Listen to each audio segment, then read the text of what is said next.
Welcome to San Miguel TV. Welcome back to those that's been here before. I'm going to give it some time for more people to come in.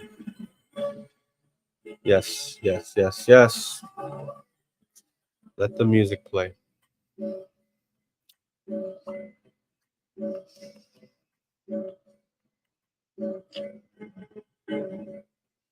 I don't know how this is going to sound later on. It probably don't sound too good. I'm on my laptop right now. I'm sorry for the quality of the video sounds. If there's any issues, my bad. This looks way better on a phone, which is crazy because this is like Apple Mac. But yeah, I'm gonna give it some time as people come in. Brooklyn Outlaw, the first one to come through. The first shall be last. Okay, good. Thank you. I appreciate the feedback. Mic check 1 2 1 2. This is a beat that I did called "Childhood Dreams" that I got from a Cuban 1970 artist named La Lupe, and I just looped it over and over. When did I post these? Wow, 7 years ago. I've been doing this for 7 years, y'all. So hold on, man. Wow. You see, I said something. I was wrong. I was wrong again. So San Miguel TV, for those that know how this channel even got started, it was because I was in a cult and I deprogrammed and I was trying to expose the cult. Brooklyn MCs are better. God damn you. I'll get you next time, Gadget. I would say that March 1st, 2017. I've said this before, so let me correct myself. But it's it's another side, it's a flip side to this coin. When did San Miguel TV get started? Technically 2016. But I've said March 1st, 2017, because I believe that's the first ICGJC video that I did. That's what that is. So let me go to never mind that, man. Let me just introduce my guest isn't on yet, but she'll be coming on soon. This is the first woman, the first lady, the first sister. Sorry. Okay, so she just texted me. She said, yeah, so she'll be here soon. That's fine. I'll let her know. I'll get this started. I want to get more people to come on, give us some time. I'll tell her I started it. Come in when you're ready.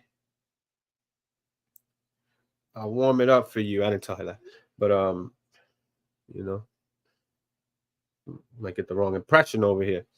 But it's a good, for a change. You know what I mean? To get a lady friend on here. But we're not going to be talking Hebrew Israelite stuff. This is, it might get, well, we will get into that a little bit.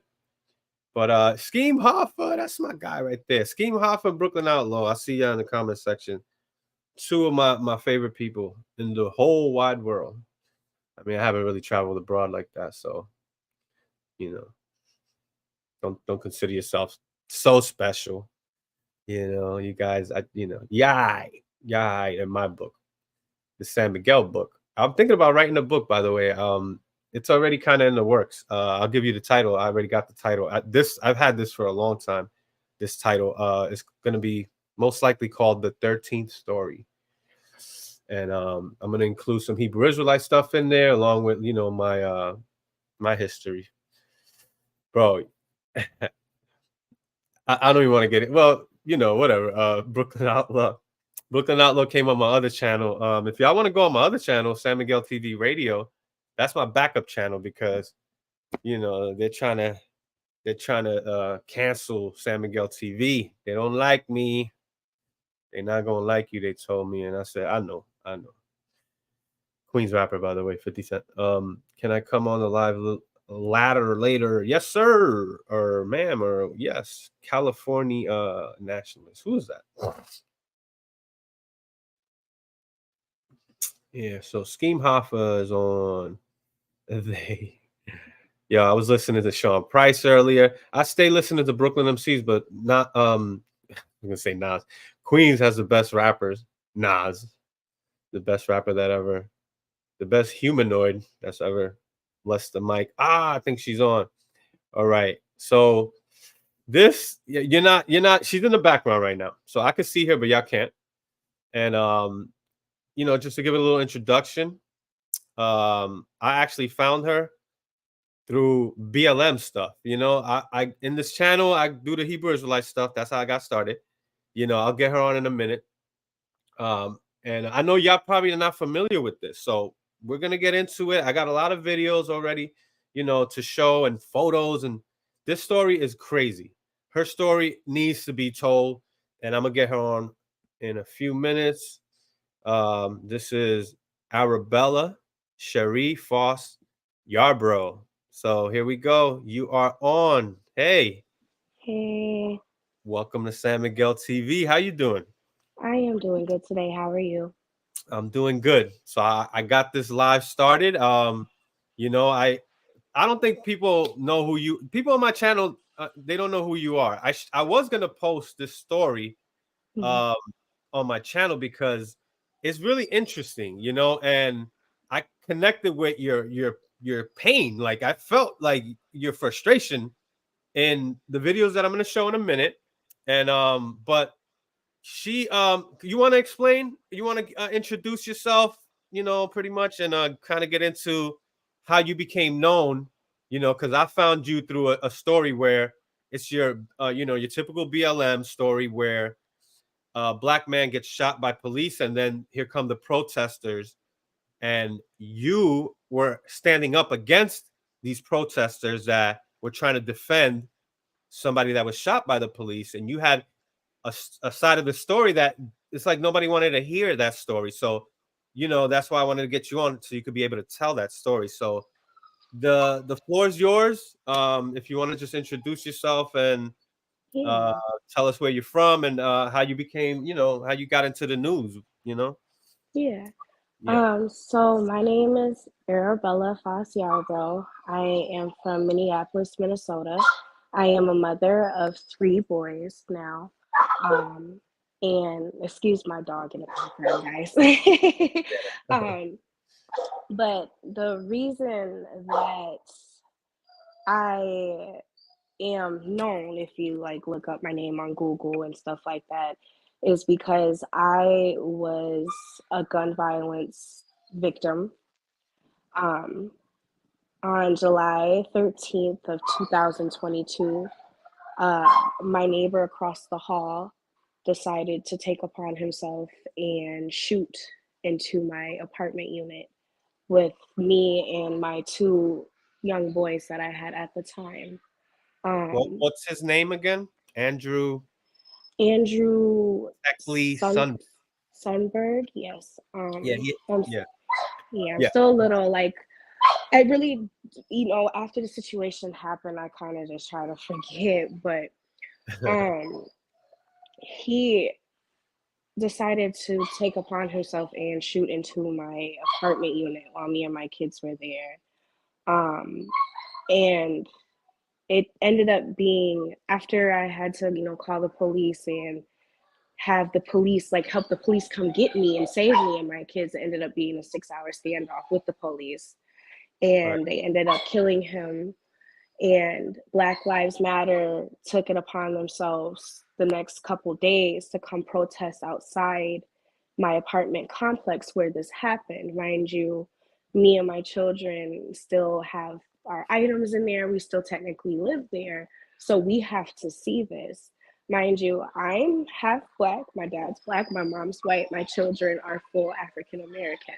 Right. Um, so when I seen the protesters outside, I turned around and I got out my car and I said, like, what are you guys doing? Like, my kids have to see this. Do you guys not understand that this man tried to intentionally target me and my kids, my Black kids? Like, Black Lives Matter, what's going on here?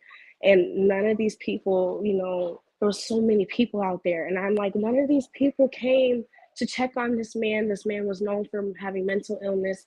He was Yeah. only 21, you know, and it is a very sad situation, but it's the fact that they had no idea what happened. They just heard black man 6 hour standoff killed by police, and no one took into consideration of what really happened. And you guys will see for yourself when I'm there trying to, you know, tell the protesters like, this is crazy, you guys need to go home or just find somewhere else to do this, don't do this here. Like nobody was concerned about me or my kids, and it turned into like chaotic people saying hurtful things to me, you know, saying luckily I'm still alive and fuck you, and you know you're not dead, things like that. And I What had, yeah, it was a lot. So so what city? I am from Minneapolis, Minnesota. This was South Minneapolis. Okay, so this happened in South Minneapolis in an apartment complex in Hmm. 2022, right? July. Yep, July 13th of 2022. So this is after George Floyd. Yes, yes. And that's why kind of the city was a little shook up again because of the fact of the George Floyd situation. But Right. this wasn't that. Like George Floyd had that situation. I don't want to speak too much, but I feel the Yeah. police had no right to do what they did. This type of Right. situation, the police were actually, they saved me and my kids. Like Yeah. without them, me, it would have been a black woman and two black young children dead, and nobody would have known the And situation, and what happened, or and anything. BLM wouldn't have came out for that No, because they they wouldn't. only They come out. wouldn't have did that. Yeah, no, they only come out when it's that racial dynamic, you know. That's why they put the race of the when it's a black victim, they put the race in the headline and say black man shot. They don't do that when it's a white person. I've seen it when it's a Hispanic person sometimes, but that black man shot by police is like, so I blame the media a little bit for this hype, but you got to hold people to their own independent Accountability. accords and their own responsibility and actions to look things up. And Mhm. that's exactly what I did. That's how I found you, and I put your name on in Facebook. And I think it was months later that you actually responded, because I know Facebook hides when we're not friends. Yeah. And we'll talk about that later, because your name confused me, because I had did a story about someone that has the same last name as you, and that's something interesting. We'll deal with that later, but I'm Yeah. definitely gonna play some of these videos, and then I'll ask you some questions about pretty much like why this even happened. I'll ask you now, why do you think you were targeted by him? He had he seemed like he had mental issues. I wasn't the first person he had altercations with. I've seen him get into minor altercations with other people in the apartment complex, just passing through the hallway. He I don't know, there was something off about him, and there was just times when I seen him, he had like, there was a heart written on my car. Like my car was super dusty one day, and there was a heart drawn on my car with a finger. Like someone did it with their finger. And me and my sister, this was like back in April before it had happened. Me and my sister were walking around the apartment complex because she had a dog at the time. So we were walking her Yeah, dog. And we seen him sitting next to my car. There was a chair next to my car, and he's like sitting next to it. And I asked him, like, did you do this to my car? He's like, yeah, yeah, I did. He was careless about it. And I'm not gonna lie, I was very upset. I'm like, please don't do that. Don't touch my car. I don't know you. Like, I don't know what your deal is. I just like, don't do that. That's weird. Like, leave me alone. And he said some, harsh things back to me. And we did have like, words. But then after that, I seen him in the laundry room. He didn't say anything to me. So, that was the only thing that I could think of. So yeah, and then I seen him, I was coming home one day and I seen him arguing with an older man outside in the back of the apartment complex. right. And they were arguing about something, and he said some things like, God, no, nobody wants to mess with me. Everybody knows, not to mess me around here. I get into it with anybody, da da da da da. And the man was just like, young man, you need to calm down. I don't know who you're talking to. So then I'm seeing this in my kids, and I'm just walking past this, like, this is like, he needs to just go inside. So he was known for, being like just problematic a little bit. Yeah. And people kind of just said he was weird, and people just kind of went their way when it came to him. And I would see like him have friends come over every now and then, but I Mhm. never seen his foster parents, never seen his sister, all those people Yeah. that were outside. None of those people Yeah. came to check on that man's mental health. And I would hear him talk to himself sometimes in his apartment because our walls were super thin. So I would hear him talk to himself sometimes, thinking he's on the phone. No, music playing super loud at all odd days of the day, like 1 a.m. I might let him mind his business, but then it's just the whole car thing, and then him with the guy. It's Yeah. just like I don't know what he had built up in him, but I don't know, maybe if he had some sort of like weird like the thing Yeah. for me and he couldn't express it or something. I don't know. Yeah. And I don't want to even put that, because who knows? Yeah. And it's a sad situation all around. But at the end of the day, he has 6 hours to decide. I only had 3 minutes to decide if me and my kids were gonna live because of his mental, you know. So Yeah. it's just a sad story. And during those 3 minutes that was chaotic in your apartment, which did you guys share a wall? No, so he was directly across from me. Okay, right. Yep. So he's like right on the third floor when you come in. My Mhm. apartment was on the right, his was on the left. So he Were there was are there directly other across. doors? Are there other apartments on besides you two? Were there other apartments on that floor? Yep, there was two other apartments on that floor. And I even heard one time he was playing music super loud and I heard somebody knock on his door and tell him like, "Hey, can you Yeah. please turn the music down?" And you could hear him through his door. He was being kind of rude. But yeah, there was a Somalian family, and then there was a white family on that level. There was Yeah, so there was four of us up there, and then but when you get to the third level, there's a metal door that you have to have a key to get through. Gotcha. So that's kind of like you. So you have to get into that metal door, and then you're in the separate hallway, and it's those four units right there. And he was adopted Mhm. uh, by a white family, I believe.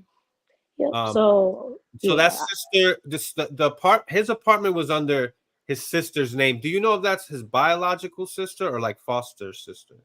I'm not 100% sure about that. I believe it was Foster. Um, I don't want to say and not really know, so I have no idea. I know he's also Ethiopian, Mhm, and you mentioned Somalian neighbors. There's a big African community in mhm, Minnesota, mhm, Somalians. I know that. I've actually had people come on my live from the cult that I was in that are from Minneapolis. And I constantly look up these stories, local stories, crime, shootouts, mass shootings, school shootings. I like looking into that type of stuff, and that's how I came across this story. And Andrew this was just very strange to me, but it stood out because I felt your frustration because I have family that are very political, and we would get into these debates about BLM because I came out kind of like critiquing BLM, like they kind of like they don't do their research. They just consider every victim like a victim, when it's like like Mike Brown in St. Louis. People don't know he was actually trying to take the gun away from the officer, Darren, I forget his name. And you know that because his fingerprints was on the gun. So there's a lot of like I started looking into the stories instead of just running with the crowd, because there's something called there's a psychological term called groupthink, where because this seems like the righteous thing to do. You're standing up for somebody that got killed, so it seems like the right thing to do. And it's not so black and white. There's little gray areas. And so this is what we're trying to do here, just talk about kind of what happened, and get into his story too. Like, I want to know more about him, and yeah, and then of course your story, your children. That's what should have been the most important thing, is your children. I love yeah, how you introduce yourself as, I'm a mother of three, because that's who you are. That's what's important in your life. And this is mhm, why, you called the cops pretty much, right? yes, So you call the cops, and then I want to get. I think I'm gonna just play one of these videos. Let's just do that. Okay. And yeah. So this is the story of Andrew Techley Sunberg. I'm gonna share my screen, so it's gonna take you out, Arabella, in a minute. And so there's a few videos I got up already, actually, because when I was listening to the videos where you were out there, and was this the day after when they were out there, the protesters? Um, Like a few days later. so it happened on the incident happened at night on the 13th, and I believe the protesters were out there on the 15th or 16th, one of Okay. those 2 days. Yeah. Okay. So let's see. So, and we're gonna take a look at some of some of the photos that I know you provided some of these photos to Fox News of the aftermath and what your apartment looked like, after this chaotic day on July 13th. So I'm gonna start with the rally here right outside your apartment, and let me share this video. It's called Shut. Yeah, and you became kind of like the focus because it's controversial, BLM. Are you muted? Okay. And they pretty much like try to make it a spicy story, which I mean it is. But so people, the news was all over this, and Fox News I think did the best reporting. I'll go ahead and share that screen right now. Okay, yeah. Okay, so here we go. This is the rally, and BLM is out here outside of Arabella's apartment. Demand justice, and we're demanding. So I hear you in the background. I can hear you in the Yeah, background pretty I much. was very, very, Yeah. and I apologize for it because sometimes there's ways to approach things, but what everything happened, I was so frustrated and anger, and it just didn't sit right with me. So yeah, I was screaming my ass off.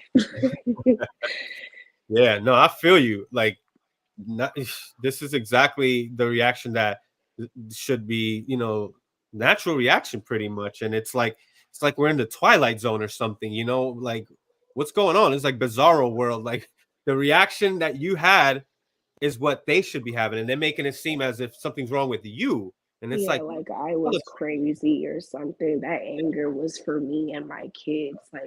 Like anybody would express, and I said, and even when I said it in the crowd, like this could have been you, you know, like you wouldn't be saying this if this was you and your kids, you know. so you're So, pulling up, like you're driving back. You had your kids in the car, right? yep, I had my oldest son with me in the car at the time. And you saw this, and did you immediately realize what was happening, or they told you? Or those probably signs and stuff, right? Yeah, I had drove past and there was so many people. It was Mhm. so many people. It was at least like I would say there was so many news people. There was like at least like 50 to 100 people out there. Okay. All Yeah. right. So you pull up now. You got out the car, and now you're I very angry. literally, yeah, I was driving past Holiday and like, cause like, there's a Holiday right there. The apartment complex is down that block, and then up you go further up, there's like a fire station. I seen everybody, and I turned around and I literally went around the block and I parked my car and I was like, so this is what you guys are gonna do? Like you guys, that's literally me like interrupting their whole protesting. Like you guys don't even care about my side, what happened. Like they didn't even believe I was black. I'm like, oh my God, are you serious? Like it was heartbreaking. It's heartbreaking. All right. So I'm gonna go ahead and play it. This is an 8-minute video. I don't. I mean, we could. Let me speed it up. Well, no, let me leave it that speed, and I'll just go ahead and play it now. So let's go ahead and hear this out. So this is the rally. Arabella just pulled up, and she's like, "What the hell are y'all doing?" And you're gonna hear this. So check this out, y'all. And we're demanding the release of the body cam footage.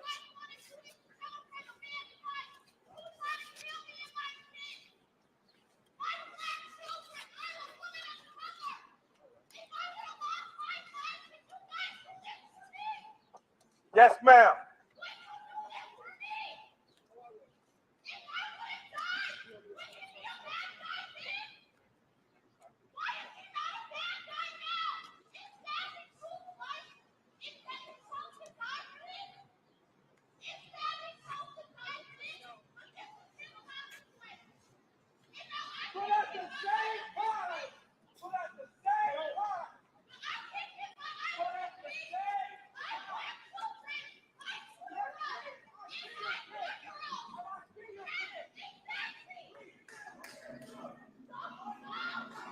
Nah, man. Hold up. This cat is bugging out right now. Like, why is he approaching you, clapping his hands and shit? What are you doing right now? Like, Yeah, like they try to get in my face, and I even had to push his adopted sister, like, cause she was like in my face, getting close. You can see in the video, I pushed her out the way, like, don't get close to me. Like, I have a right for my voice. I have a right to speak. You guys have a right to protest. I have a right to speak. right. Yeah, they have the right to protest, and I'm not against protesting at all. It's just it's just the ignorance that comes behind it. But so this is his family though? Like, why is this guy so emotional? That is his brother and Okay. his sister right there with the dreads.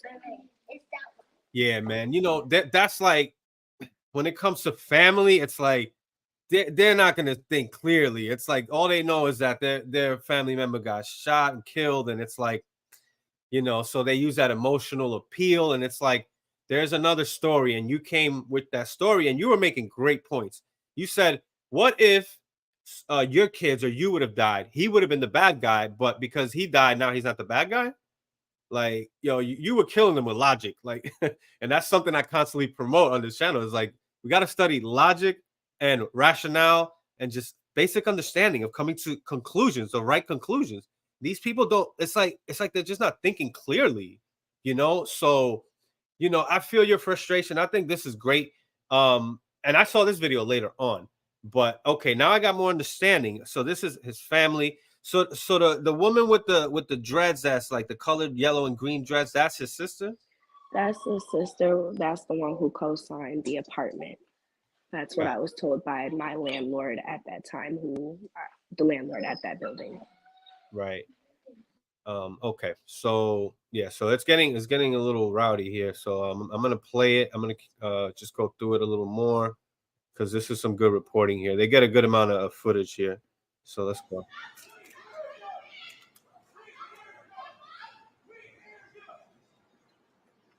We're here just to respect life, any life, and we're glad that we're not condoning anything, but we just want full and police. We want a common. And that guy in the blue button down is, I guess, like a lawyer or something. I don't know if you saw him, but it's like this white guy that's in like a blue button down. I know he was making statements. They're gonna show him later. Yeah, I can't really see right now. There's so many people there. I can't really see. Right. So I'm gonna also, you know, the guy that's on the megaphone, he says some real stupid stuff, and I want to kind of point that out, how ignorant like he sounds, and this is all race. Everything is race, race, race. You know, that's why they looked at you and they were like, "Oh, she doesn't have the complexion for the protection," pretty much. And it's like they constantly do that. They do that to me when I critique, you know, anything that has to do with BLM. It's like they immediately go to, "What, you hate black people or something?" It's like, no, man, it has nothing to do with race. Like, chill the f out. You know, sometimes they're in the wrong. It's like, and what they're trying to do here is they, I guess they're trying to push for the release of the body cam videos, which you know, they released it. You know, they make it seem as if like they're trying to hide something, and it's like it takes time for all these things to happen, and it's like just because you demand something like that doesn't mean you're gonna get it. They don't. I mean, they usually do release it, and especially with the tensions and the environment right now with BLM, and just it's like, you know, the cameras are there for everybody's benefit, and it benefits the cops too. And we're gonna see that camera showed the whole story, and it's like, you know, and you're a witness too. Your testimony shows that, you know, this is the man Andrew Techley Sundberg. He was the one in the wrong, but here they are by the hundreds probably defending this guy and standing up for a guy that was not right in the head and then could have killed children, you know. So yeah, this is bugged out. I'm gonna continue playing and listen to the guy on the megaphone, y'all. And some of the things he says. He's gonna bring up Dylan Roof, of course. They love bringing up Dylan Roof. So I'm gonna touch on that a little bit too. Check this out.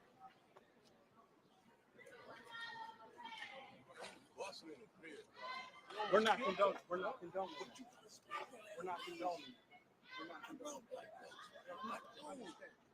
We're not condoning. We're not condoning any behavior whatsoever. We're not. Yes, they are. They kind of are, you know. Like I feel if you're going there to kind of like defend him or stand up for him, they're standing up for him as if he's the victim. So you know, they are condoning it. That's how I see it. So yeah, I'll continue playing it. If he was doing something or putting people in harm's way, we're not condoning that at all. But we're just saying we want the same treatment for us as they give white people. We want the same treatment for Techley as the person that they gave in Faribault, Minnesota, that they gave to Dylan Wolf. That's all we're asking for. So that point is very ignorant. I can pull up so many stories. I don't want to get sidetracked, but you know, there's a man named Ryan Whitaker. I forget what city. He's a white guy that the police came knocking, banging on his door, and he came out with a gun, not realizing it was the police. And he stepped out, noticed it was the cops, put the gun down, and the cops shot him. And he died. The cops did not get prosecuted, and he was white. What do you mean the same treatment? It is the same treatment. There's a black gave him 6 hours. 6 hours. 6 hours is a long time. They refused to go in there because they wanted to make sure he came out safe. They knew if they went in there, it would retaliate. And they tried to give him so many options. Like they did. And I'm surprised as a black man from South Minneapolis that they even gave him 6 hours. Because usually from here, oh, you got 5 minutes. Yeah. You know? I just want to say what's up to K-Dub True. Hey, good to see you, brother. But yeah, I'm sorry. Go ahead. 6 hours. Yeah, it's just, I mean, it's sad. Don't get me wrong. But like I said, he has 6 hours and I only have 4 or 5 minutes to figure out what I'm going to do while he's shooting at me, my kids, and the police. Yeah. And the guy on the megaphone is comparing Andrew to Dylan Roof. Now, if you look at Dylan Roof's arrest, he surrendered. It wasn't a standoff. It was a traffic stop, pretty much. And there's a dash cam video of him. You know, the cops they're taking, you know, they're being careful and taking precaution, and they walk up carefully. I guess you can't see what he was doing until he gets out of the car, but he surrenders. That's why they didn't shoot Dylan Roof. People think like they got him in the church or something, and then they say they took him to Burger King. There's a bunch of lies. Like I did a video on that too. They try to make it seem as if they treat white people more gentle, and then black people, they treat them harsh. And it's like that may be the case in some situations, but that's not always the case. And that's not the case here. He had the opportunity, like there's a church shooter like Dylan Roof, who's black, that nobody heard of. And his name is Emmanuel Samson, and he faced trial. They took him alive. They didn't kill him. So this guy is cherry picking stories and comparing it. It's a false comparison. He's comparing it to another story where somebody got rowdy. So Andrew was not trying to go out peacefully, you know? So that's what's going to differentiate what's going to happen to you. And in the end, are you going to end up in cuffs or are you going to end up dead? And unfortunately, he made that choice. And we have to, you know, hold him accountable for his actions. It's like they want to treat, I think this is the problem too. The people that want to show out and stand up for black people as if, you see, I care for black people. You're actually treating this black man as if he's a baby or something, like as he has, you know, I mean, he has mental issues. So that's a different story. But there's other situations where it's like they want to handle black people with these gloves or treat them like a child that has no accountability and just no agency for their own action. And it's like, that's actually racist. You should hold these people accountable the same way you're holding white people accountable for their actions. Because every time a white person does something, they go crazy. If a white person kills a black person, they go nuts.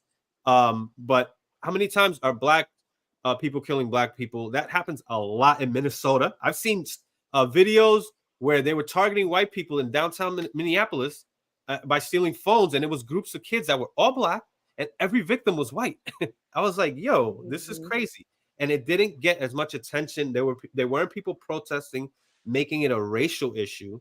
And that's what really pisses me off, is the fact that they try to use that emotional appeal of race and try to victimize this man who was not right. And but yeah, this guy keeps on talking for a little while. I want to get a little bit more of what he's saying, because this is part of the story. So you wanted to add on anything to that? I mean, like the footage on YouTube, the body cam, it kind of says it all. Him hanging out the window playing music while the police officers are trying to have him surrender, and he's just yelling out his window, like dangling, like it's just like a joke. He didn't. I don't think he. It's sad. I don't want to speak on people, but I just don't think he took it serious. He didn't care. There was that. I don't know what was going on through his head. Maybe he was off drugs. Who knows? Right. And you're going to make some great points in a minute here. So I'm going to play some of this video, and then we'll get to the, I don't know if I'll be able to play that body cam. I'll play some of it, but they'll give me a strike, and they'll suspend my channel if I show, because I haven't gone through the whole video, but do they actually show like him getting shot and killed in the body cam video? No. So in the body cam, it doesn't show him. It's showing the police officers trying to get to me. So in the body cam, it's going to show, like, you're going to see like his cat in the hallway, and there's police officers all in the hallway trying to get to the third floor, and he starts shooting through the metal door, and he's shooting into my apartment complex at the same time.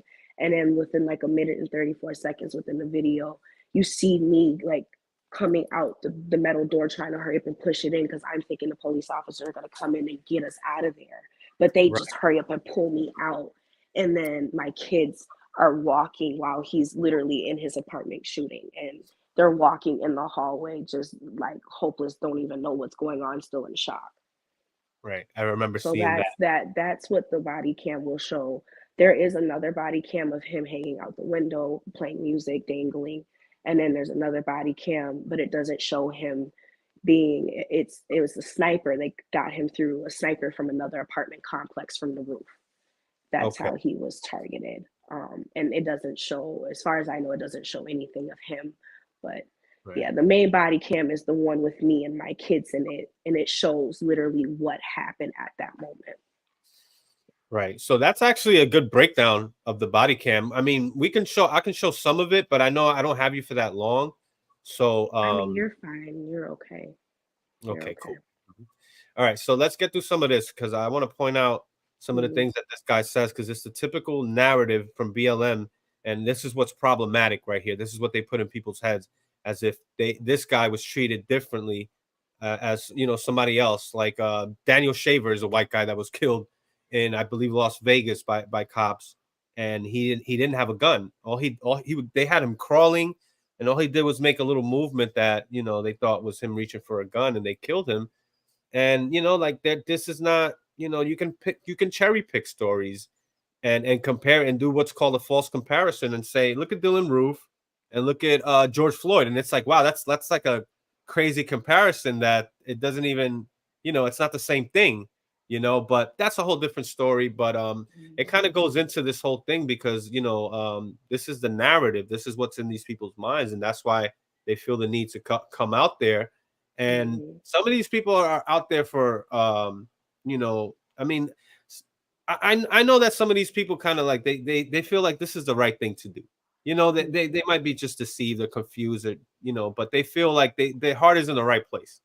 And then there are other people that's out here that are probably out here for financial benefit or something, like the lawyer or something, the news there, so this can blow up and pretty much how do you call it, become a bigger story, because media knows that, and right now the news media, Fox, New York Times, Washington Post, they're not selling as many newspapers as they used to sell because we're in the technology age.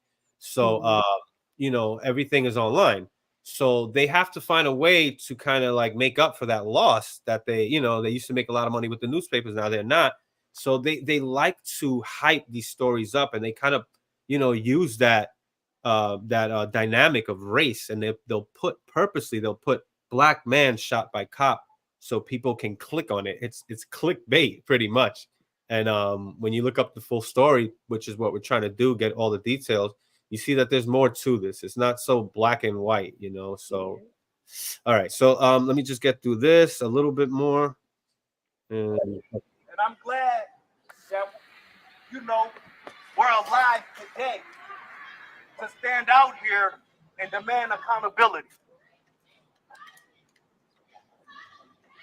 Nobody deserves to die. nobody deserves to die, he says. Exactly. Hold on. He said nobody deserves to die. I don't agree with that.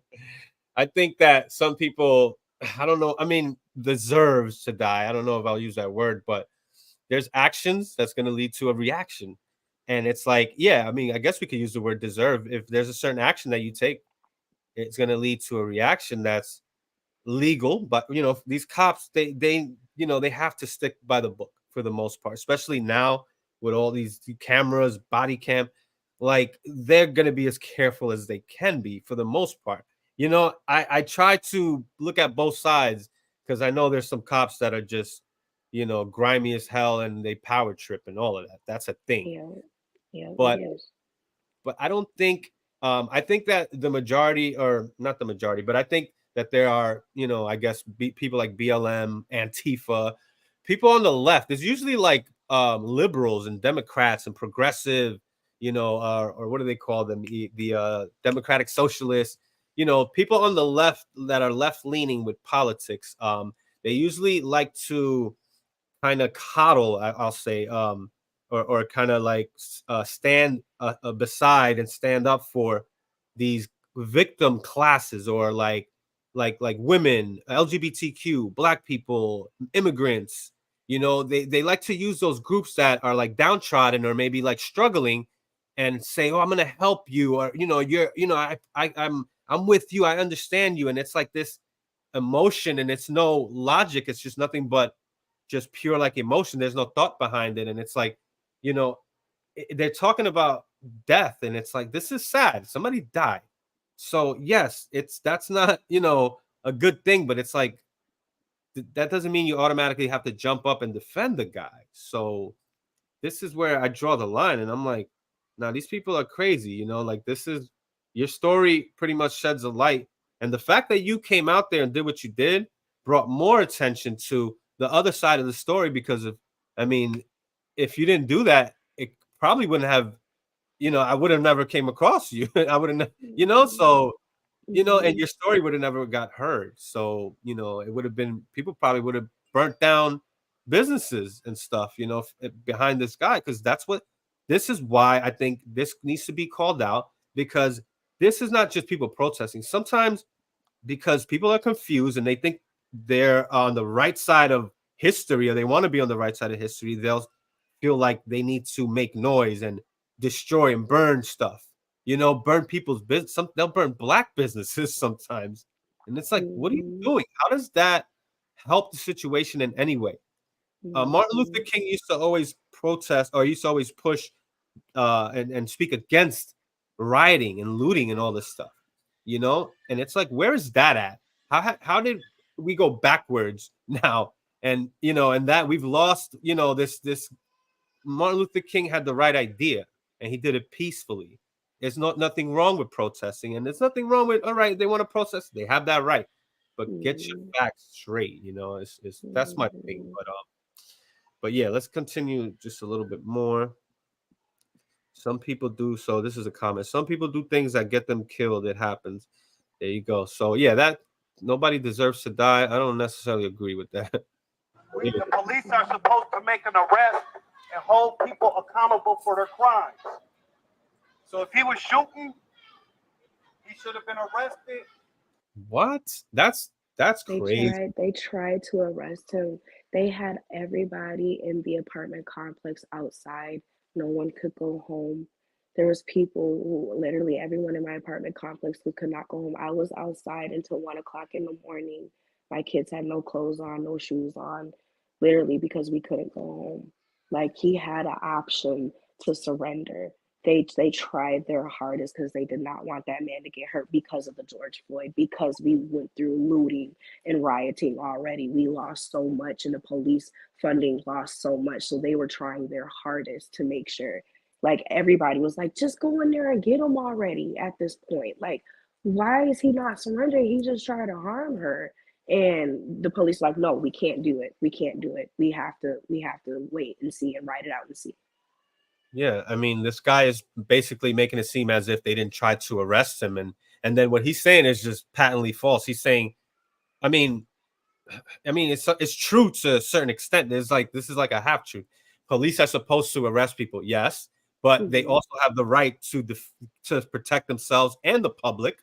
It's Mm-hmm. you have the right to defend yourself. There's a right to self defense and defense of others. You know Mm-hmm. that these are laws, like and then he's going to go on and say that Minnesota doesn't have the death penalty, and it's like this is what are you talking? This is not the death penalty. They didn't catch him and arrest him and then sentence him to death, which is a whole other Exactly. argument. Yeah. That's completely different. This is not a death penalty. This is pretty much him putting people in danger, the public, the police, and children. I mean, And that's they why he. honestly, they had all right to shoot at him when they started shooting them through the door. You know what I mean? They were scared of their officers as well getting hurt too. They didn't want to put any of their officers in danger, so no one would go in there. They were just like, we're gonna try to get him down. We're gonna try to have him come down. They got his parents on the phone and everything. So he was And shooting even while the cops were there, and the cops didn't murder him, or not murder, but they didn't shoot back or kill him. no, no, They didn't even shoot back for no, 6 hours, pretty much. yeah. So they gave him so many opportunities, and it was like, what do you Hmm. do at that point? It's like this is a standoff. And just real quick, I was I live in an apartment complex where the people downstairs, there were some crazy kids that robbed a convenience store and with guns, and they found where they went. The police came banging on my door and said, you got to go, and Hmm. same situation. And they did that with everybody in the unit. Hmm. And because if shots go off, it could go through the ceiling, through the Anywhere. Yeah, yeah, he could shoot the downstairs and harm somebody. Good thing right, he's on the top floor, so he couldn't shoot up, you know. But right, he put the whole, like they had the whole like yeah. intersection. Everything was cut off. They had the whole like SWAT team, everybody there that you can think of. I had to walk like 4 blocks to get to my mom at like 2 o'clock in the morning with my kids. Yeah, I was outside with my kids waiting for about this situation was like a 2 or 3 hour standoff, but nobody was killed. So they got them Hmm. out safely Hmm. and unharmed, and everybody. It was successful. Unfortunately, in this situation, the man would just he wasn't right in his mind. And Hmm. this is something else that I think in that when it comes to that, now we got to start looking at the family and people that knew or might have been, aware of his mind state and where he was at mentally, and you know, um, maybe try to help him in some way. But Exactly. so yeah, and then the way that they react to you, it is, you're saying, I think I'm gonna play it because you say something Yeah. that I was like, There's a lot of things that I mentioned in here that we kind of discussed already. right. It's good stuff. It's like, wow, Hmm. if this was a debate, you would have damn won this. But but I'll go ahead and play it because you say some very logical stuff that it's like they don't know how to respond to it. It's all emotional appeal and just their racial narratives. So I'll go ahead and play it. And convicted, in charge and convicted. It's not the police's job to execute people. We don't have the death penalty in Minnesota.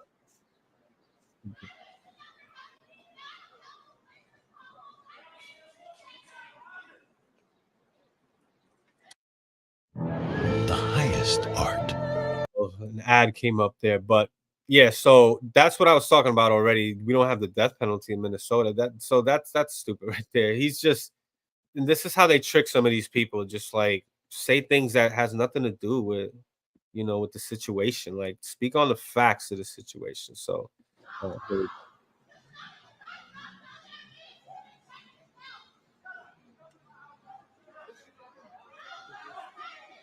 Hey, chill out.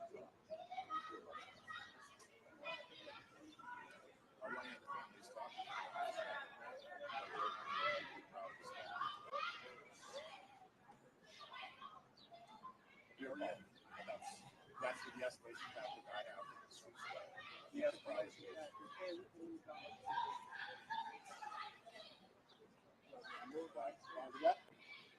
we got cars there, though. My car is right there. Yeah. Well, we can't hear too much of what the sister was saying. I can hear you, faintly, like a little bit, and you're pretty much it because there's another video. I couldn't find this one. I mean, I did find it, but I couldn't find it on YouTube actually. I got it on Instagram, and it's like from the side angle, and it's what you just said right now. My black kids, they were in danger, and they're in the car, and then what the sister was saying was like, "This is not the time to do this," and look how you're acting in front of your kids, and it's like, but your kids have to see a man that put their lives in danger, kind of be like uplifted, like as some, martyr in the community that's going to become the next George Floyd. Like, no, this guy is not somebody that needs to be promoted in that way. And the fact that your children or your son, you said you had a son in the car, and you have to see this after what you went through, which is traumatizing. Like speak on that a little bit, like as far as what your kids or what was going on during the shootings, because you told me like those 3 minutes pretty much. If you could speak on that a little bit more. Yeah, like it's just like my kids, like me and my kids were just minding our business in our apartment, and then like shots just start coming through, and no one takes the consideration of that. Like my kids literally could have lost their life, and nobody would have done anything, you know. So it was just hard. It was painful, and I should have never even took my son out the car.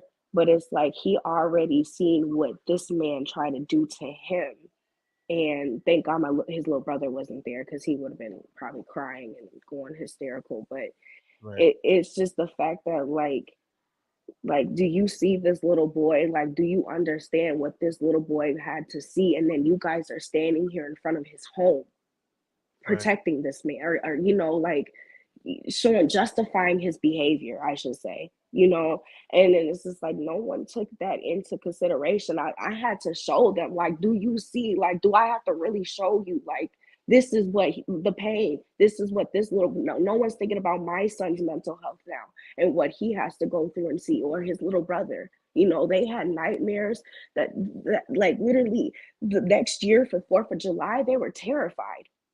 Wow. They can't be around fireworks because they get scared, because they literally know, like, they get scared. They Right. get scared. I go, like, sometimes I drive past over there because I lived there for 3 years, so I drive past over there just to see how it's looking. And like, my son will be like, Mom, the monster, he's not there no more. He's not there. Like that. And it's sad to say that he left that type of impression on my kids, but no one takes any of that into consideration at all, like Wow. at all. And I told them in the video, this is like George Floyd did not deserve to die. Breonna Taylor did not deserve to die. Deontay Wright did not deserve to die. Amir, who just got killed in his home, police literally barged into his home while he had both his guns in there. He's permit to carry. They came and just killed him instantly. I do not condone none of that, but this was not that type of situation. And I said that in the video. Like he tried to kill us.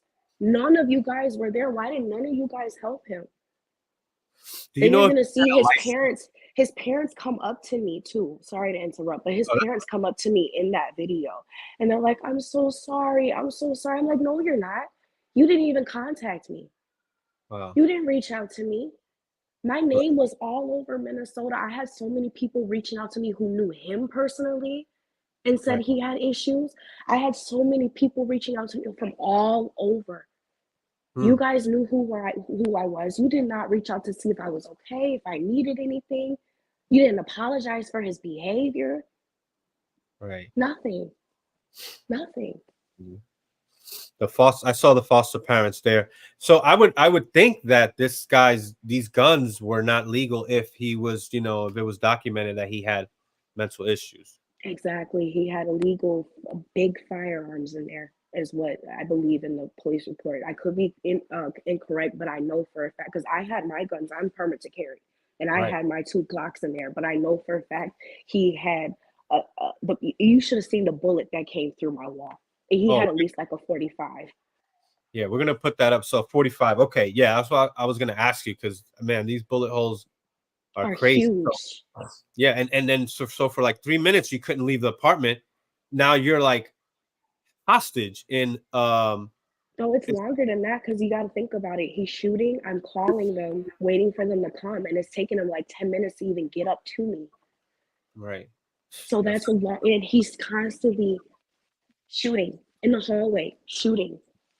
We don't know where the bullets are coming from. That's intense. That's yeah. Were you how old were your kids at the time? I Two of had them. a 2-year-old in diapers, Mhm. a 2-year-old in diapers, and then I had my 4-year-old. That's crazy. I'm gonna show one of the photos that you sent me. So it should be showing now. Yeah, That's there in it my is. bedroom. The Wow. bullet went all the way into my bedroom, so it came through all the like through the hallway, all the way into my bedroom. That's where me and my kids were hiding. Wow. You guys, I would imagine, were trying to hide in maybe closets under the bed, right? We couldn't hide in the closet because he's shooting through the bathroom, and my bathroom was connected to the closet. So I had to put like literally hide them under the bed because if I was laying in that bed, I would have got killed. That's a pretty big bullet hole right there. That's one bullet hole. Now we got two of them here. Those are 2 bullet holes from outside. That is him shooting into the apartment. That's the hallway. So he's shooting. That's the outside of my apartment. That's where my bathroom is on the other side of that. That's terrifying. Wow. Look at that. Mm-hmm. Like Mm-hmm. I'm just looking at the photo. You had to experience this, it's like, and Mm-hmm. I'm just imagining, I'm trying to picture it. And man, this is crazy. This is the fact that these people are out here and they don't consider you. That's why I'm like, I feel your pain, man. I feel your frustration because Mm-hmm. this stuff is getting out of hand. It's just Yeah. at least the support for it.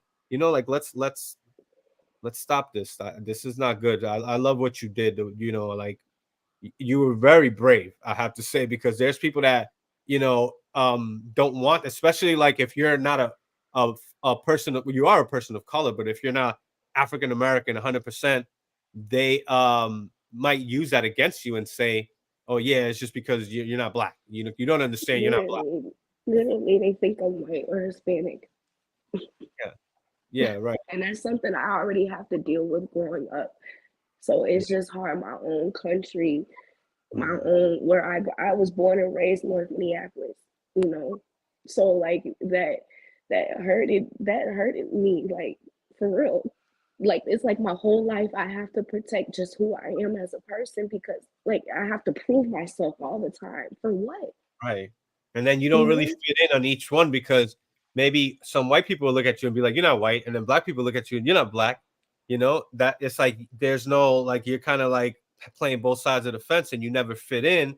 And culturally, some people might click more with other people culturally instead of racial things. Not everything is so racial. I hate the way people get boxed in by race and Yeah. and just like they don't understand that race is a factor sometimes, but it's not like the only factor. And I don't think it was a factor at all in this situation, like as far as why this guy was killed, why the police were even there in the first place.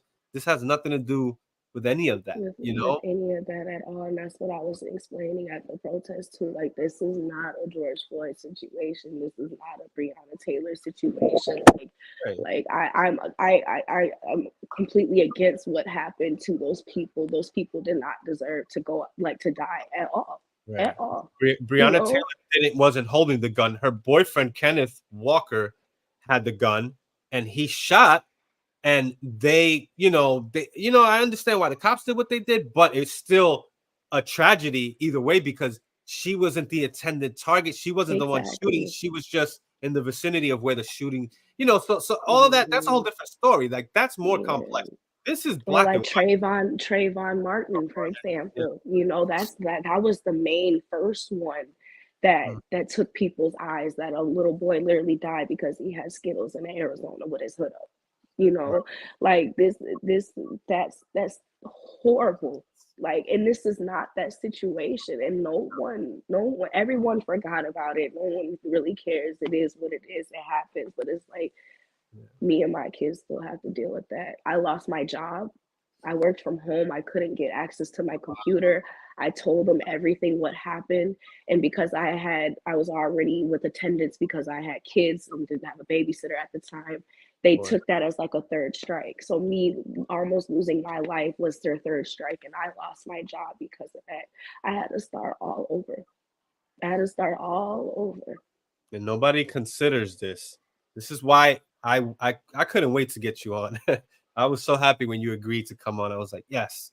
And you're the first lady, the first woman to ever come on my at least on a live stream, which is I've been trying to get, sometimes yeah, you could get, when it comes to the Hebrew Israelite cult stuff, you get another side of the story from a woman's Mhm. perspective. And yeah, but even your story as a mother, single mother at the time. I No, I had a boyfriend at the time. Yes, he's like my man now. He was my boyfriend. He was actually there when I was came to the protest. You can see him kind of like trying to hold me back and calm me down a little bit. Right. But yeah, so Yeah. But in the apartment, it was you and your two kids, and it's like, mhm. you know, it's traumatizing. So, like you said, this was life changing in many ways. For you, for your children, you guys are never gonna forget this, Yeah, and yeah, I think it's very important that we hear your story because you might get demonized or something. I think that's what the yeah. impression that, like they were telling you to shut up. They were saying like you have, like you don't You're have a still right. alive. You're lucky you're still here. Fuck Right. you. Like, Right. and they were saying all types of things. Thank God you didn't die. It was a lot of hurtful things, and I was so like angry I could barely even process what they were saying. I just kept coming back at it, and eventually you just start seeing people walk away, like the whole protest just walked away. I feel your anger, frustration, and kind of like you feel like nobody's listening to you. And I know that feeling because it's similar to like, me having these types of conversations with, whatever, certain people that are maybe democratic or left leaning or maybe black supremacists. Like, I was in the Black Hebrew Israelite. They're black supremacists. They'll just ignore the fact that this guy, was doing all this crazy stuff and kind of put himself in the situation. They'll just look at black and white, he's black man, police killed him, they don't care about his life, case closed. And it's like, no, And then let's I look like a crazy maniac, like, and it makes me look like a crazy maniac. Literally, you look up my name on Google, that's all you yeah, see. That's all you see. No one right, understands the story. They think I antagonized him. Like they have no idea. Like yeah, even people were thinking we had like maybe we used to have like relations. Like it was all types of things going around. I'm like, are you serious? I was there for 3 years, right? And he was there for two and a half. I had a lot of people come over. I had friends come over, and they'd be like, what's to that guy over there? Is he all right? Like they'll yeah, see him in the hallway. He'll like he's staring at people weird doing, and I'd be like, just don't mind him. I don't know what's wrong with, just don't mind him. That's what I would tell people. And yeah. I would have never even think he would take it this far. But that's the thing. People will do the craziest things to prove a point. And And from your position as a neighbor, you can only do so much. yeah, I think that this could have been avoided maybe, if people paid more attention or there should have been some warning signs. You saw it. There was a pattern. So mhm. you kind And of then my oldest sister, I didn't mean to interrupt, but she's like no, 10 you years can older than me. And I had called her about some of the situations sometimes, like, hey, like this guy's weird, ooh, ooh, ooh. And she's like, you need to, because we were all under the same landlord. They just stayed somewhere else. And my mom and my sister, like, you need to call the landlord and have the paper trail of this. And I didn't do it. I didn't do it. I was like, I don't want to get him in trouble. I don't know the situation. Like, I don't want to deal with it. I just want to come home, take care of my kids. You mind your business. I mind mine. If you get into it with people in here, it will, your karma will come back to you. Of course, if you're getting into arguments with people and stuff, of course you're gonna eventually have to leave. Like, you know what I mean? So, and it would have definitely been avoided because he wasn't even at the time when he first got that apartment. He wasn't even legally aged to be there. Oh, right. So he was 21 when he was killed, and you say he was there for Two about and a 3 half years. years. He So, wasn't even yet. It wasn't even in his name. None of that. If I would have known that, if I would have did the paper trail like my sister suggested and my mom suggested, and if I would have looked a little bit more into it, I would have known and been like, oh yeah, no, he can't. That's not okay. and he Why was is living he by here? himself, pretty much. He first moved in. He had a girlfriend. He had a pretty girlfriend over there. Um, I would hear them argue sometimes, that's their business, whatever. And then eventually she just wasn't coming around no more. But that's when you could kind of tell Yeah. his behavior. Like, he seemed more angry because you could just hear him in his apartment. You'll hear him in the hallway. He'll be mean to his cat sometimes. He'll be a sweetheart to his cat, but you could hear him. Like, my friends would hear him like, is that dude across the hall? I'm like, yeah. Like, it was really one of those moments, and I wish I had people here to vouch for me. It's crazy, and I really wish I would have did the paper trail. I had sent I did record him when he was next to my car though, and I had sent that to the BCA, I believe. You Okay. couldn't really see him that well because it was from my apartment window when I came inside, but you could see him literally sitting next to my car, and it looked like he had a weapon on him. And So it was you took a photo, you saying? Or yeah, I had a video. I have a video. It's in my old phone, but I gave it to the investigators when they came to my apartment. I believe it's the BCA. Yep, I BCA. gave them. Yep, I gave them the video of him, but you can't really identify him because it's like through a screen, like a window on the screen, so you can't really see him, like you see his features and stuff by my car. But it was Right, him sitting next to my car, and right.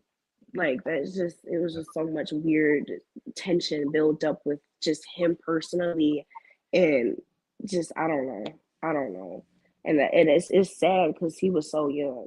He was so young, and I'm Yeah, thinking this man's a lot older than me. That's why I didn't even want to like, hey, like, just stay over there, pay your bills, don't mess with me, I won't mess with you. If you got anger issues, deal with that. Like, it's there's not only fair so to much any you of can us. do as a neighbor. It's like there's only so much you can really, you can report him if whatever music's too loud or he's problematic. It's only so much, but as far as getting into his personal business, it's like that's not, you don't have any That's not, obligation to any yeah. of it. And there was even people yelling in the protest, like, well, why didn't you help him? I don't know this man. Right. If someone's acting like that, why would I interfere with that? Can you find logic in that for me? Because Very that just didn't even, well, why didn't you help him? That wasn't my friend. I didn't know that man, And he was you aggressive know? towards you a little bit, right? And I'm So a woman, you know? yeah, exactly. Like, come Family on is supposed now. to be the ones to step up to the plate And then first. even then, you wouldn't want my family to get involved with that. You know what I mean? It would have progressed. Like, come on now. That's why I'm Yeah, like, just leave that man alone. right. No, I don't need nobody to come over here to check him for me. I won't call the landlord. I'm just gonna leave it alone. You got to And I live next to regret him, it. and the fact Yeah. that you could probably tell he has some mental health issues. It's like people like that you kind of want to just like nurses deal with these mental health patients, mental health issue patients, and they just agree with them. They kind of just like, yeah, sure. They don't kind of get into too much conversation or debating. They don't want to anger them. So you kind of, especially as a neighbor, they know where you live. You got to deal with them. You kind of want to just be at peace, Yeah. and you got to try to be at peace with all people. But it's like this person seems to be making it very difficult for the whole neighborhood, even after his death, which is like, Mhm. it's crazy because it's sad when anybody dies. It's like, okay, it's a tragedy, but we have to also consider the fact that he was putting other people's lives in danger, and that's became more valuable, because if you're doing that, you're putting yourself in a situation where it's like, well, you don't seem to value your life or other people's lives that much. So Mm-hmm. why should people be so careful in handling you? They tried. 6 hours later, they had to do what they had to do. And Exactly. the police are there, they have a job, and in this situation they did what they had to do. Mm-hmm. The body cam came out. I'm not gonna play the body cam because I know reliving this and talking about this. I don't know if you ever did anything this in depth. I know it's hard for you. I see it. It's very emotional. I can't watch the body cam, but Yeah. the pictures, like you can still show the pictures. The pictures Okay. kind of explain like the bathroom, my front door. He was literally shooting right through my front door. Like Yeah. Like I didn't it, want to show. I didn't want to show his face. Like I could imagine. yeah. Like you. Mm-mm. So, but yeah, I'll show some more of the photos because we were going through the. This is inside of your apartment. Were any of these photos outside? Did you say one of them? Some of them were outside. That's the two that are outside. Go ahead and probably go to the next one. Okay, so this. That is right when you walk, you can see my chain on my door. That's literally Right. right when you walk into my door. So he was standing outside from an angle because I was in the kitchen. You can hear my water running in the sink and everything in the hallway. So he was aiming. That's the one that went straight to the kitchen and almost hit me and my oldest son because he just woke up. He He he was literally outside of his apartment and in front of in your the door. hallway in front of my door, Crazy. aiming for me. Wow. This is crazy. This is the explanation behind that. It's like, who knows what was going through his mind? He probably, just snapped. That was the last. Who knows?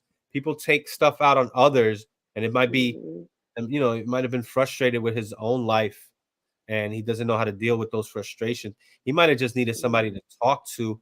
Some people need mhm, further help, medication, but it's always good to talk. Like I like to, it's therapeutic, and mhm, maybe it could have been that he was shutting people out. People were scared to deal with him or whatever. And there's so many things that so many other questions that are probably going to be unanswered about this man and what happened, what made him do this. We don't know. We know that this is a dangerous situation. This was very traumatic. People's lives, children, women, mothers. You like as a mother of two at the time, like this is your life. This is where you live. This is your home. And this is where you feel the most comfortable and safe. This is your safe haven. After leaving the world from work or whatever, you come home to relax and you feel comfortable, right? And now mhm. this is happening at your home. This is horrible, man. I'm gonna go to the next one. So this is your door here. I think the next one is gonna show a little bit more. Yeah, okay, here we go. That's my front door. So where he was shooting right there, those bullets are the ones that traveled to my bedroom that you seen earlier where the mirror was at.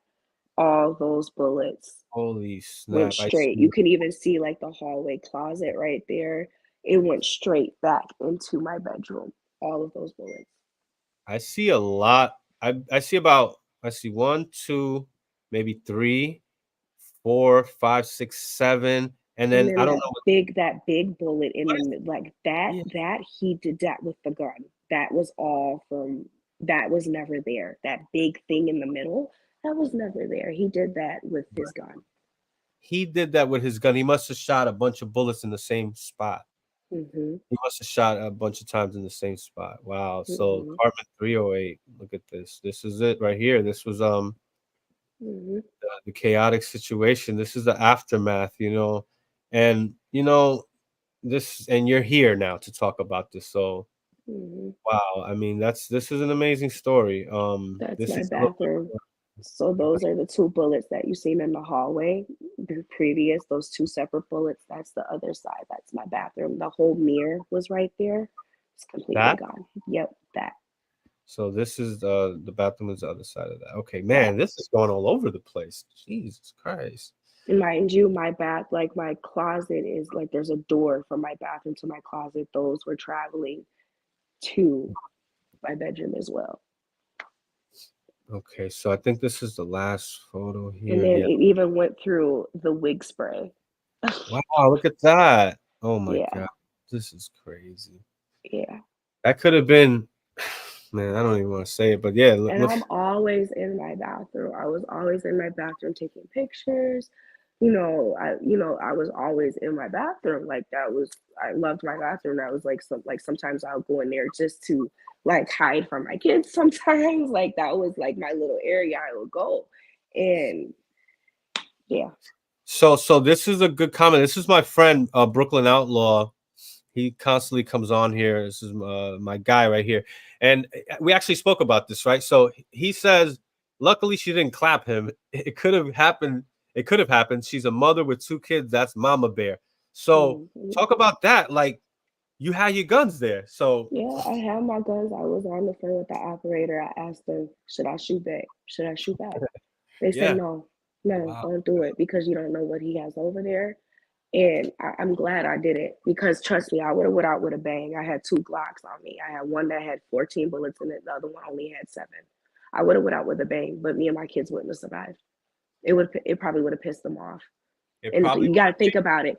I don't know where he's on the outside of my apartment building. I don't know where he's standing shooting in, and I will just be wasting bullets trying to Right, figure out where he's at. No, right, and no. you can't try to creep and see. Let me see where he's at. The bullets are coming through the door. And then So on what do you top do in of that it too, situation? I even said in the protest, what happens if I would have shot him and killed him? Would I would have been in jail? Would you guys even feel for me, or would I would have been the bad guy if I would have stuck up for myself and killed him and the police didn't kill him? And the cop, the operator, well, operator is not a police officer, but um I guess legally you were in the right to defend yourself. I If was in you the would right, have, yeah. yeah, Hmm. if you would have killed him, if you would have shot and killed him, you you shouldn't have been tried or nothing. You would have been in the right, But walked here's the away. thing. Mhm. I thank God I called the police because even then, sometimes they want to know who's the aggressor. If there's 2 people shooting in the apartment Right. complex, well, maybe she could have shot first. Maybe she was the aggressor. You know, Yes, right. there's always that what if. That's why I played my cards right. That's why I asked, and that's why I played because I'm glad I did it. I'm glad because I was so close. I was so close from shooting back. I was so close. And you probably would have became the enemy instead of the cops in that situation. So Hmm. um yeah, so that was the best. I mean, yeah, this seems like the best outcome for everybody. I mean, except for Andrew, of course. Yeah. But I mean, everybody else. You're here. Your kids are you know, they're healthy. They Hmm. not getting, you know, they didn't get harmed by this maniac.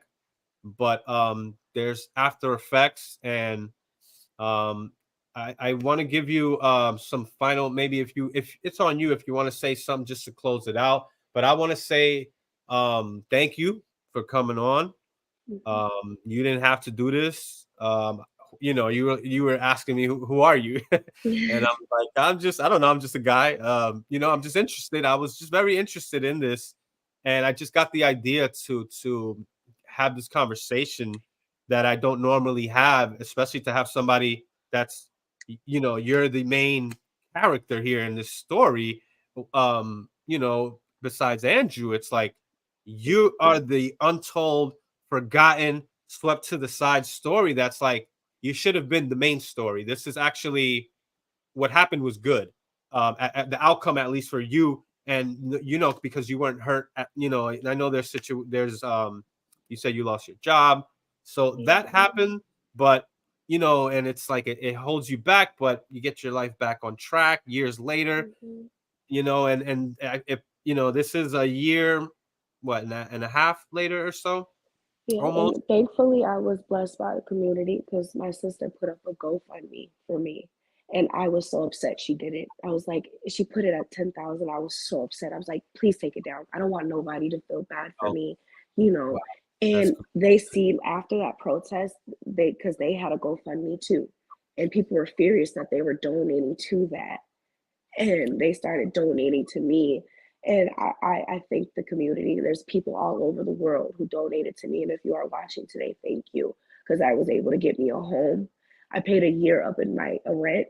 I'm in school now. You know, so my kids have everything that they need. I have everything that I need, and I have a good, well-paid job now. So I thank the community for definitely looking out for me. And I'm sad it happened, but this type of mental illness could have been another school shooting, another church shooting, grocery store shooting, anything, anything. And then what would have happened then? Regardless if it's black, white, Asian, that type of mental, them type of actions is not okay. I don't care what color you are. You could be purple, you could be green. It's not okay. Not okay. No woman, no kid deserves that. And I'm so sorry that he had to go. I am, because I still have to think about that too. You know, like this Man, man really like lost his life trying to kill me. I have to think about that. So well, that's it's a very sad situation, but I pray for his family. But my family deserves prayers and deserves to be heard. well said, Arabella. I mean, this that guess we can end it at that. I don't want to hold you too much. We covered everything that we needed to cover. I mean, I just want to say thank you. You represented yourself beautifully. You said everything perfectly, and I agree with you completely. And I support you, and I hope Thank that you. everything keeps going good for you because I see, you're here and you're doing what you were supposed to do. This came, along in your life, and you weren't ready for it, and after it was over, which was already traumatic, they're pushing, they're putting it in your face. They're in your apartment complex, people, and it's like just to end it off at this, I saw your emotions and you were like trembling, that's how frustrated and angry. And it's like, I could imagine sad, you traumatized still just dealing with this a few days later. And Yeah. And that's there why I was so was like, much more I wanted to even say, and I couldn't because I'm so froze and stuck in the moment of just frustration. Like, and I'm a woman, I'm very emotional. I wear my emotions on my sleeve sometimes. So it was like, there was some things I said that I regret saying. I said grieve in silence. That was disrespectful to them. But at the same time, like right now is not the time for any of this. Like, I shouldn't be here. You guys shouldn't be here. We should be figuring out what happened, you know? exactly. Well, you settled down. You're not as emotional as you were that day, which Yeah. understand that's completely understandable. But Hmm. yeah, this was great. I thank you for coming by. Merry Christmas to you, Happy Thank Holidays, and you. all of that. And You I hope too. that you continue in your success and all of that. And I Thank appreciate you. you, Arabella. Thank Um, you. I you know, appreciate you having me here today. I really do. This is my first time going public about it. So I really wow, do appreciate that. It took me a very long wow. time I to feel even, honored.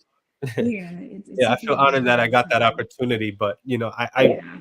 I did I reached out. I felt I needed to do this. So thank you Yeah. for doing this. So, Mhm. all right, we'll keep in touch, Alrighty. thank you. All right. And to everybody else, everybody that watched and people that are going to watch later, this is the story of Andrew Tickle Techley Sunberg, that was shot by police in Minneapolis. And this is more importantly the story of Arabella. I'm sorry, your full name, Cherie Foss Yarbrough, right? There you go. Are you sure you're not Hispanic with all those names? I am 100% sure I'm not Hispanic. I wish I was. I would like to learn a little, a different language. That'd be nice. But Right. unfortunately, I'm just the No. basic biracial. No, I'm just kidding. Yeah, but no, I'm joking. But yeah, no, you're cool peoples, man. This was a beautiful live stream, and yeah, this is one of my favorites right here. I can't wait to Thank you. watch this later on. I'm gonna be watching this later on. But all right, I'll holler at you later, and everybody else, thank y'all for watching. Arabella, you have a good night. Peace out. Thank you. You All right, guys have a good bye. one. All right, Bye. take care. Bye. All right, so I'm just gonna end it right there. She did what she had to do. All right, so yeah, I shouted everybody out. It was a good audience. It wasn't a lot of people that were familiar with this and with her, unfortunately, because this is crazy how this woman's story is she's the victim here, and the aggressor became the victim. This is what BLM does. This is what I try to point out, and I've been trying to do constantly. And I saw that happen to her, and I felt like I understand, girl. I understand, sister, exactly how you feel. I mean, well, not exactly. Obviously, her situation is way, on a whole nother level. But sister sounds like she needs some coquito. I thought she was Hispanic. I joked with her about that because she gave me like 6 names or 5 names. She said, you know what? Let me take these 2 names out. We'll leave it at Arabella, Cherie, Foss, Yarbrough. I forgot to talk about that. Me and her spoke about her last name. I did a story on some Hebrew Israelite cult called the House of Judah in Michigan, Kalamazoo, where a child was killed named John Yarbrough, and she said that last name is not that popular like that. She said every time I find somebody, everybody that has that last name is some. I mean, that's how last names work. You're connected to these people somewhere down the line. It's just with that last name, it's like they're probably more closely connected, which is on her father's side, who's African American, and her mother is white. And like it's kind of like me being a Hispanic, because I have black, white, Taino. You don't know, you don't get accepted. And immediately when you have a rebuttal or response against these BLM, protesters and things like that, people that want to defend somebody that got shot by a cop without really researching. When I do my research and I start looking into it, and I'm like, yeah, I think this, and that, this is the details and that, then people start looking at me like, oh, it's because you're not black. You don't understand. You can't sympathize. And it's like, we're all human. She said it really well. I love how she said it towards the end there. She said, I don't care if you're Asian, whatever, this and that. It's not about that. So let's take that out of the equation. She's the focus. She's what was important. Her kids, their safety, the other neighbors that were close by too, they could have gotten shot, and they didn't. Nobody got shot other than the actual aggressor, the guy that was the suspect, the one that started this whole thing. Everybody else is just innocent bystanders, people that just got caught up in this guy's crazy, chaotic, world, which it seems like he had some mental health issues, definitely. So, but we covered all that already. I'm going to be out. I'll close it at that. We went for an hour and a half. That's good enough. Thank you. Brooklyn Outlaw, I'll holler at you real soon. Jason Creed, I saw you. My bad. I couldn't address everything because, I wanted the sister to get out. I did address K-Dub. K-Dub, we gotta talk definitely real soon. The brother channel has been growing like crazy. Scheme Hoffa, thank you for coming through. Everybody that came through, much love to you. Hit me up on a jack if you want to talk to me. And if I don't answer, it's because I don't like you. Nah, I'm kidding. But yeah, you can hit me up on sanmiguelpana@gmail.com if you want to send me an email. I got some emails from former ICGJC members recently. And I want to go live with some other former ICGJC members, some old school cats. That's for another time though. We'll see what happens. I think I have another live scheduled.